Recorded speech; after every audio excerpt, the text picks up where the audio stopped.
Bienvenidos una semana más a este programa donde, como bien sabéis, esta devoción de María, esta devoción mariana, pues sigue siendo de nuevo la gran protagonista.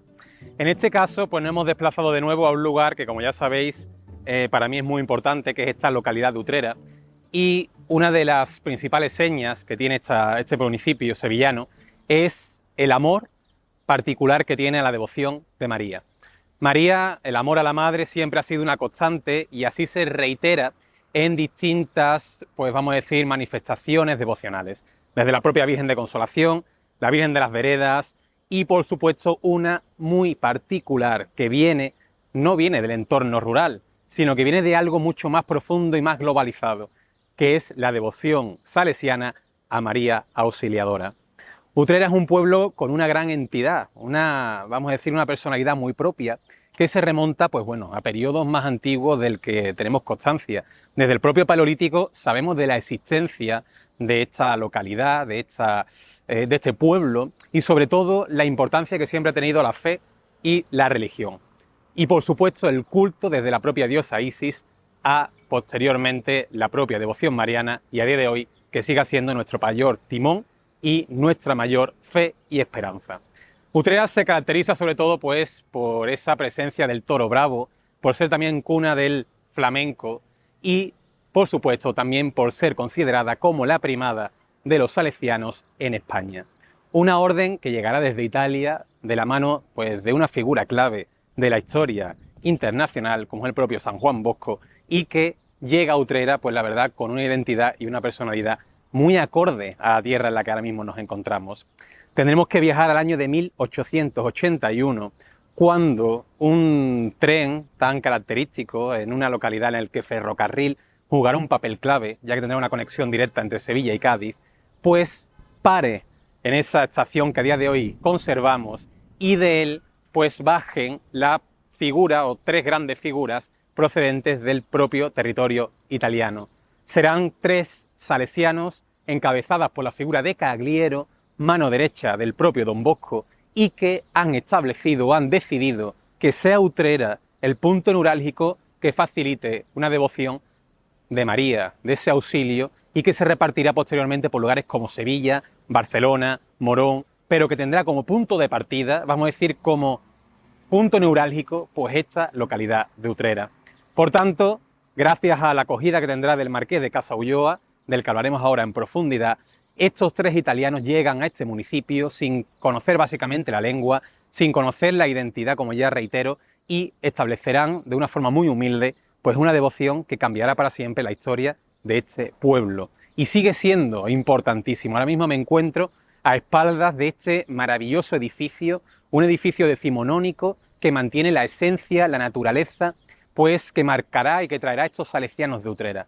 Una devoción que cada 24 de mayo, desde la llegada de estos italianos hasta el presente, se mantendrá viva, se mantendrá imperecedera. Las calles se tornarán de colores azules y rosas y, por supuesto, se llenarán de ese auxilio que desde Italia, desde Turín, llega a Utrera y que, pues vamos a decir, ha empapado a muchísimas y muchísimas generaciones de este municipio y que lo sigue haciendo a día de hoy. Hoy nos vamos a poder adentrar en su historia, vamos a poder profundizar en esos primeros compases, vamos a poder descubrir aquello que identifica y que marca una devoción que es, como ya reitero, universal, que es una de las devociones marianas más importantes del pasado siglo y del siglo XIX y que lo sigue siendo a día de hoy. Los salesianos se reparten por todo el mundo, pero es desde aquí, desde Utrera, donde llegarán a gran parte de España y de toda América. Por tanto, estamos a punto de empezar una aventura cargada de auxilio, cargada de esperanza y sobre todo también cargada de juventud. ¿Estáis preparados? Pues acompañadme a conocer la historia de esta María Auxiliadora y sus salesianos.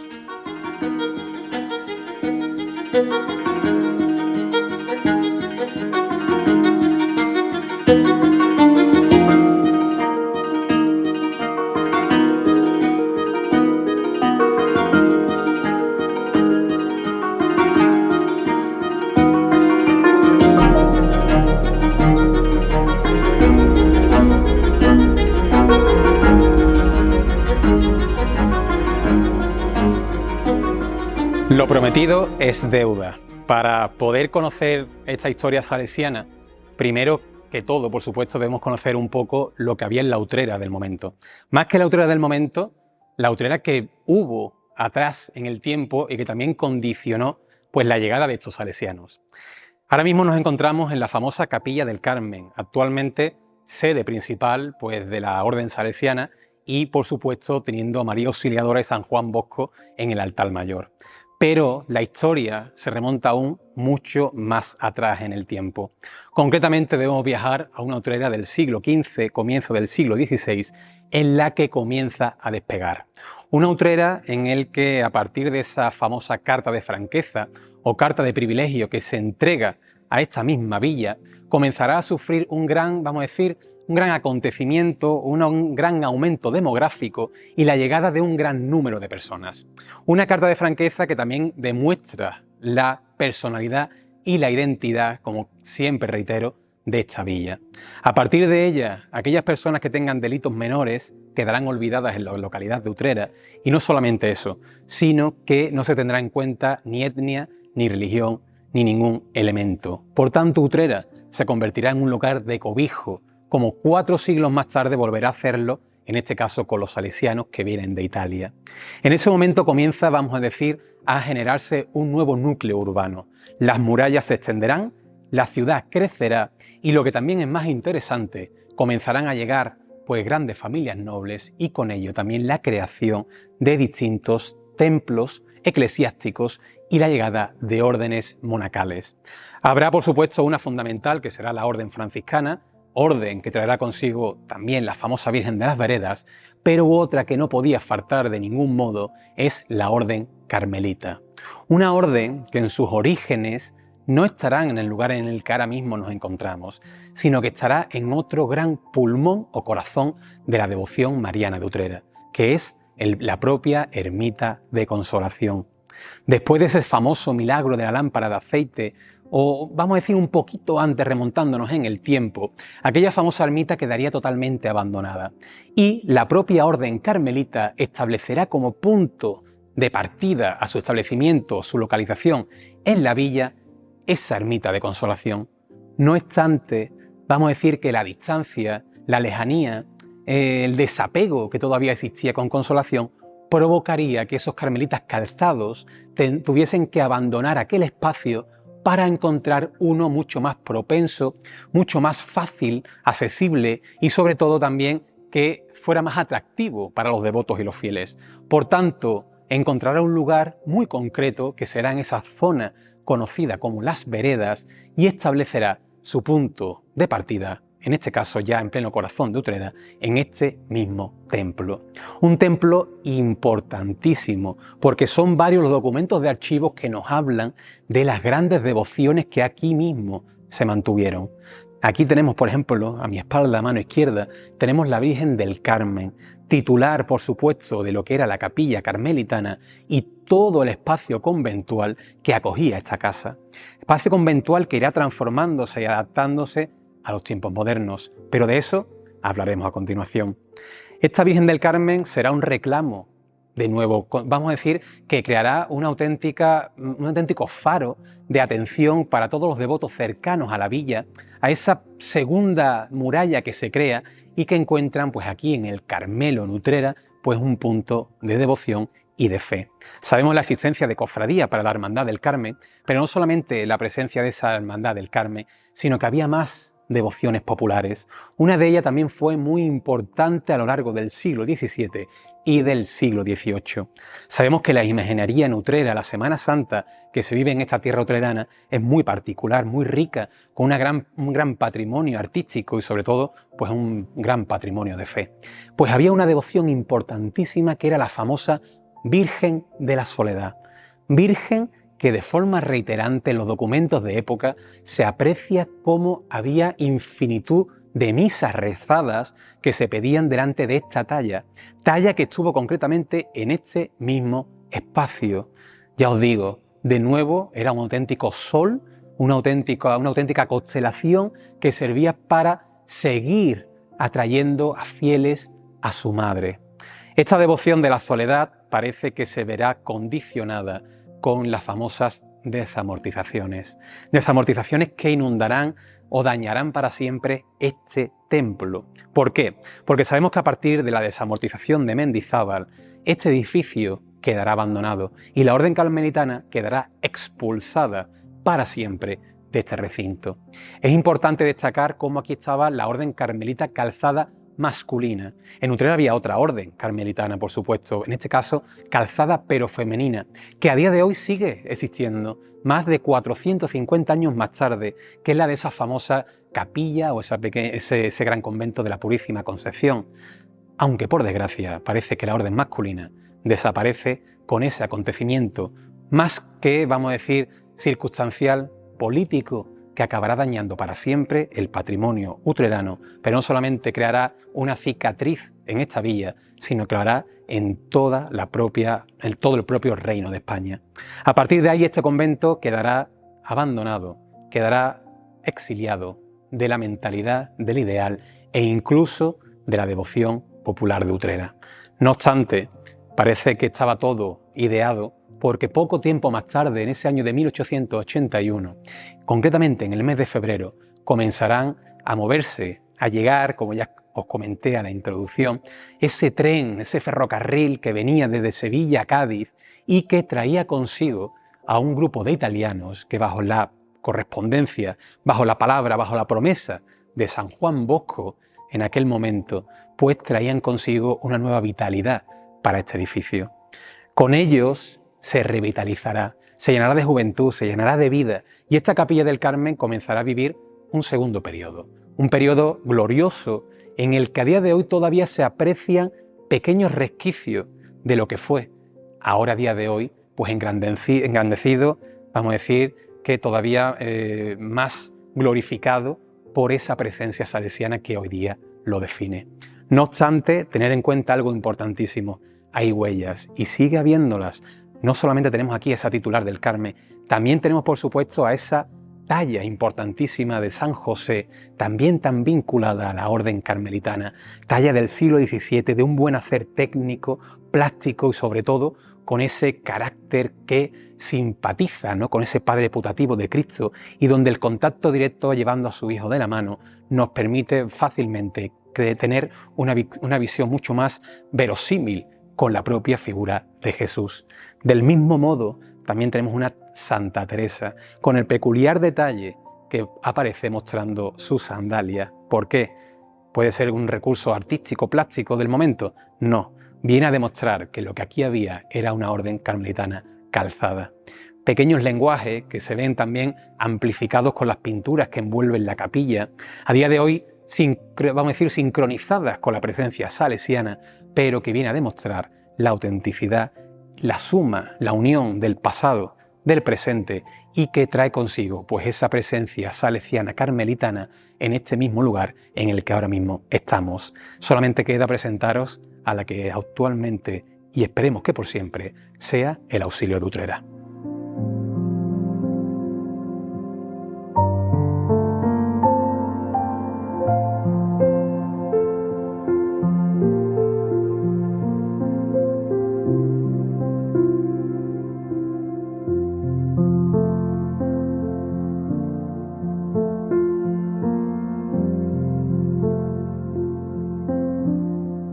Ahora sí, llegamos al momento importante, al momento clave de este programa, porque por fin vamos a poder pues, descubrir un poco más sobre esta devoción tan determinante, tan importante, que desde aquí se irradiará, como ya he dicho anteriormente, a toda España.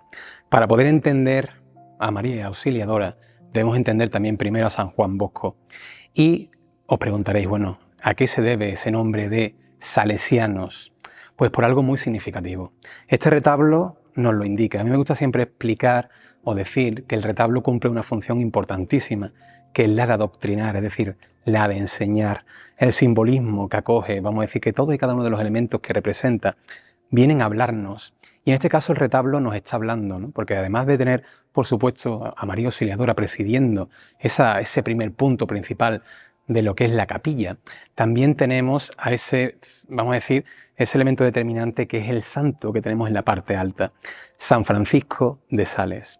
un santo que va muy unido a la personalidad de San Juan Bosco, un joven italiano del siglo XIX que básicamente vamos a decir que cambiará para siempre a partir de un momento determinante. Debemos viajar de nuevo, meternos en ese contexto, en ese periodo histórico del XIX en Italia, una Italia que básicamente no tiene la unidad que actualmente presenta, una Italia rota, separada, desunida, pero que poco a poco va buscando esa unificación, y será a partir de acontecimientos importantes de ese periodo decimonónico cuando surja. Ahí, en esas desigualdades económicas que había, pues surge la figura de Don Bosco, un niño como otro cualquiera, con sus juegos, marcando siempre su vida, llegaba a tener relaciones con el mundo del circo. Bueno, la vida de San Juan Bosco es una vida muy rica e interesante, que merece un programa, por supuesto, completo, pero vamos a decir que hay un momento crucial en su vida, un sueño que marcará pues el camino a seguir para el futuro y que hará que dedique su vida no solamente a esta devoción mariana tan importante, sino también a los jóvenes. Unos jóvenes que necesitan ser escuchados, que necesitan ser comprendidos, que necesitan un hogar, que necesitan una educación y sobre todo necesitan un futuro. Y será el propio San Juan Bosco el que le encuentre ese oasis en el desierto que vivía en aquel momento la Europa, una Europa sacudida por las guerras y por todo ello. Y el propio San Juan Bosco encontrará ese punto que tendrá como raíz, al igual que esas raíces que el propio San Francisco de Sales había sembrado, pues esa congregación salesiana. Una congregación determinante, importantísima y que, como ya digo, jugará un papel determinante en la Italia del momento, pero también en los movimientos geopolíticos, sobre todo religiosos, del final del XIX y comienzos del siglo XX. Una congregación salesiana importantísima que comenzará a gestarse con muy poquitos, vamos a decir, muy poquitos alumnos o muy poquitas personas, niños relacionados con este oratorio. Sin embargo, ese número irá ascendiendo de forma, increciendo de forma, hasta el presente, en el que de 18, 25, 30 primeros alumnos que tuvo ese oratorio a los miles y miles y miles y miles que a día de hoy atesora esta congregación salesianas. Pues a partir de ahí, a partir de esta figura clave de San Juan Bosco, llegará pues su expansión, esa intención como evangelizar, ofrecer ese concepto que ya en el siglo XIV, XV e incluso en el siglo XVI, con ese descubrimiento de las nuevas tierras en el continente americano, San Juan Bosco entendió que era necesario llevar esa atención a los más jóvenes también en territorios donde estaban olvidados, y llegará a cruzar el charco y llegar a ese territorio tan importante en aquel momento y tan necesitado de la fe de María. San Juan Bosco fundará colegios también en el territorio americano, pero también teniendo como premisa España. ¿Y cuál será el punto de partida? Como no me cansaré de decir, será Utrera. En febrero de 1881, esos primeros salesianos pisarán tierra. Inicialmente ocuparán pues un pequeño habitáculo en la actual famosa calle Ancha, y serán allí donde será recibido por el famoso Marqués de Casaulloa, una figura también importante en el movimiento político del momento, donde todavía, pues, vamos a decir que la burguesía, la aristocracia jugaba un papel determinante.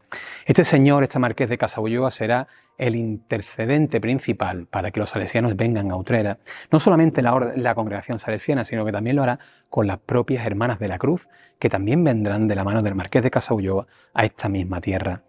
Pero se ve que el compromiso que el Marqués de Casaulloa guardaba con la juventud era determinante, tanto que él llegará a quedar arruinado para ofrecer a estos salesianos un lugar acorde, un lugar, vamos a decir, con las condiciones necesarias para poder ofrecer esa semilla que sembrase pues esperanza, formación y algo más importante, futuro para aquellos jóvenes que aquí no lo encontraban. Será a partir de ese momento en el que se dice, ¿no?, que ese Marqués de Casaulloa dará todo lo que tiene para que esta casa tome la apariencia que a día de hoy presenta. Tanto que con el tiempo pues la casa ha ido avanzando, creciendo. Son muchísimos los metros que actualmente ofrecen este municipio, pero también son muchos los niños, generación tras generación, que han podido crecer bajo las enseñanzas de San Juan Bosco y han podido formarse, educarse y tener, como ya digo siempre, pues un futuro mucho más próspero que el que podían haber presentado en otras circunstancias. Con estos salesianos llegará también una advocación determinante, el auxilio. María, auxiliadora de los cristianos. Una devoción que ya existía desde el mundo, desde básicamente los primeros compases del cristianismo.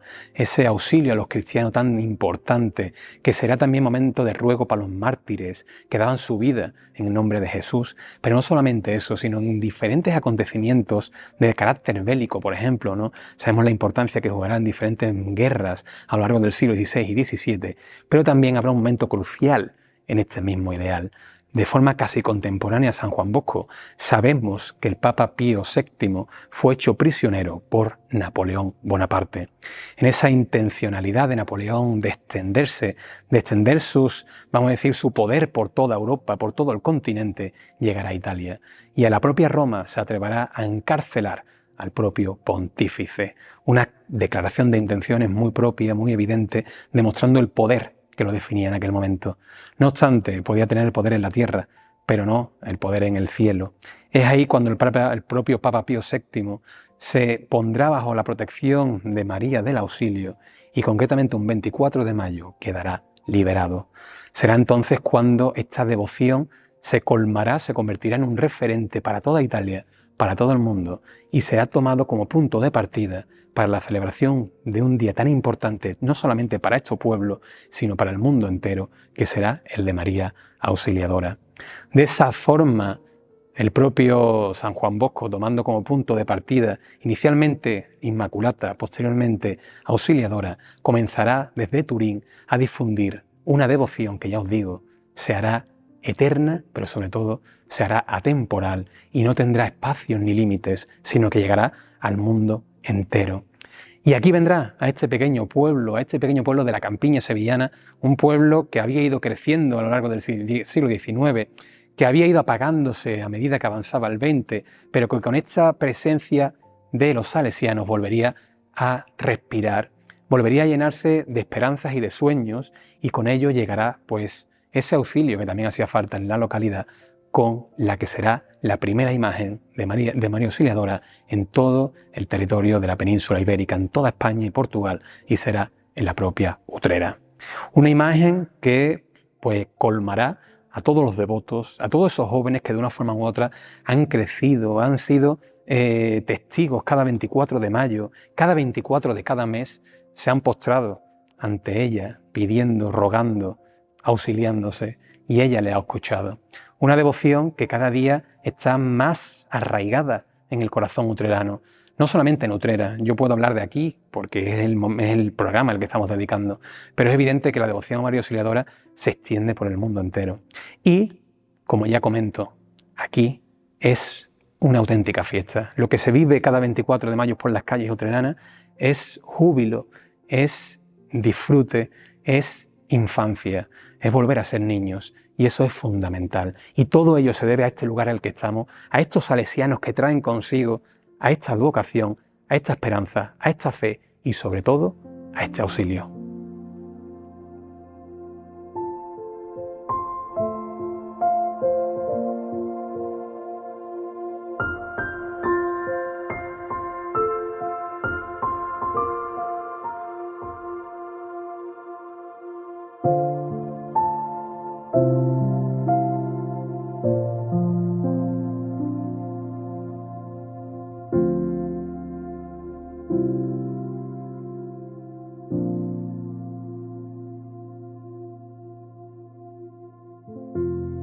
Con todo ello llegamos al final de este programa. Básicamente este no es el final, sino que es básicamente el principio de un nuevo curso que comienza, de una nueva vida, de muchos jóvenes que seguirán correteando por estos patios, que seguirán creciendo, pero siempre bajo el amparo y el auxilio de María Auxiliadora. Una devoción que, como ya os he dicho, llega con los salesianos a Utrera, llega desde Italia y que ha quedado implantada en el corazón de infinitud de generaciones y que lo seguirá haciendo, gracias y Dios mediante, por mucho tiempo.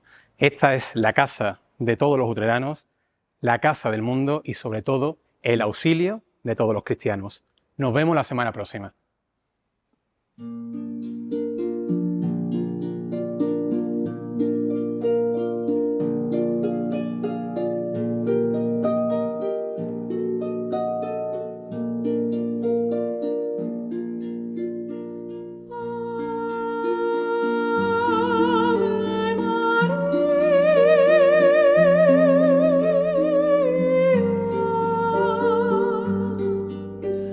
Grazie